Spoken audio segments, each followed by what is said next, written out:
Hello friends, welcome back to another video. Iten tunan sa video chu hile Adhar card update chungchanga mitam ta boina amna lain a hello yong tam ta umun choding a video avela hin kisim kina hin je chuna bula kona zone again hin ngai piumla cha hin dong a boina ho chu ipp ka hin sei dham update dan cha bona ka hin vel sei ki din iti update dham video wa ka hin sim din tela photo image chu hello document ipp ngayam chi document ho chu size ngayam hello le ep type ngayam na pdf for hello le png jepg ti ho chu etcm dham chong chu in sei tha de hin je chu bula ko na zone ge phaten nei ngai pe lo channel la tha nei lu se tan like share subscribe nim bol pe de no en temve ki pa masam kamin chula bonga hin ki pan ka video ha bula ko na zone ge ni hin ngai pe ni hin vet pe jen ki pa thu ken sen channel la tha nei lu se tan like share subscribe nim bol pe de no en temve direct panuten masa pe na he update Adhar update document update na bol dinga le ep ngai mas pe nam ti le na Adhar number ngai na itel chi se Adhar number chu na phone number to kili ngai na phone number a je chu Adhar card na type le number a chu otp che de chu anga important pe na alo la sim chu alo number chu Adhar to kiling lo wa hile otp na mu lo wa le na ki update thelo na chu mas pe na he ngai me chi update dinga chu ihoya che du ham tele google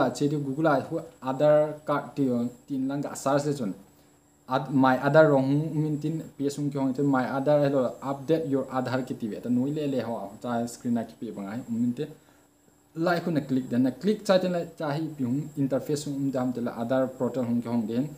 na document update ki sun den document update khu direct ana mi la che lo tha noi le a hu niaw cha document update ki sun cha he cha hong hi boy he na document update kami en achi point ti jivin ai ma chilai chu hi pon document update anoya ma chu kina he chipa chu niaw cha pa chu nami nga he cha hi boy je chun cha avia video kin sim kina he na document update niaw cha pa hi mi cha te ep hum dam tele ta interface ki den click to submit ki ti na click to submit hi imi edu he imi cha te le ep hum ti na enter your Adhar number ki ti na Adhar number na Adhar card 12 digit number chu lai han mi lu de ten cha i boy now me Adhar number na mi cha ten la cha hi enter kep cha ki ti aning le a kep cha nam alphabet le number a ki sun pa hu na mi lu da abang bang na mi lu na capital small hi le small letter na mi lu da na mi lu ten la cha hi kon kha chu i boy now chu otp hoya mi dham ti ki no na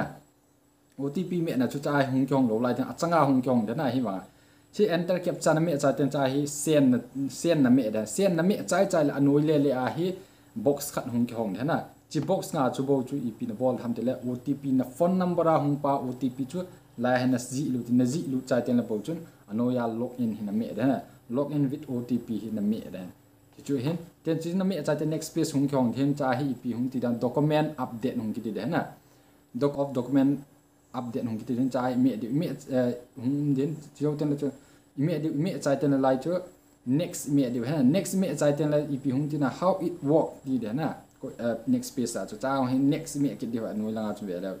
ten chiu ten la chu ep hong ti tham te la tick ball na verified ball na den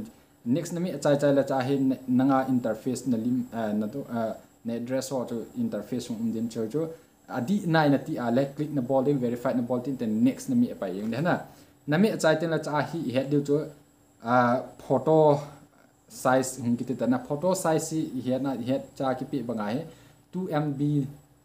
sanga tam hi lo de anim zo he na chu lima na ka mon la 2 MB yong tam mai the 1 MB yong mai 3 MB 4 MB yong mai the na 10 MB yong mai the chu na ki sim ne nga 2 MB no hi nga hen chu nikisiam niam na dinga chu ep ham tila chang i boy now khat chu lim khat hi pdf file na kisi ma hele pdf file a he khat kon khai 2 MB more than 2 high quality hele 2 MB more than 2 MB hung hi phathe na save file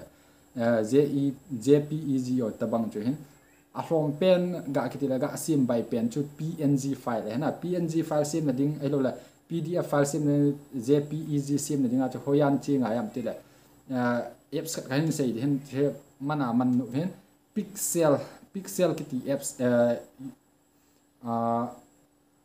play store akun hol sun pixel tin le hol chun din chi apps ku download na chai ten la cha chun ga thun lu in lang chi app sunga chun thun lu chai ten le aning ho chu ga crop tu le en lang na crop tu chai ten la chung le a hi save button man chu save le chai image save or document save or din chu image save naga mi le cha hi size ka type then type ma chu png file hi ki select le chun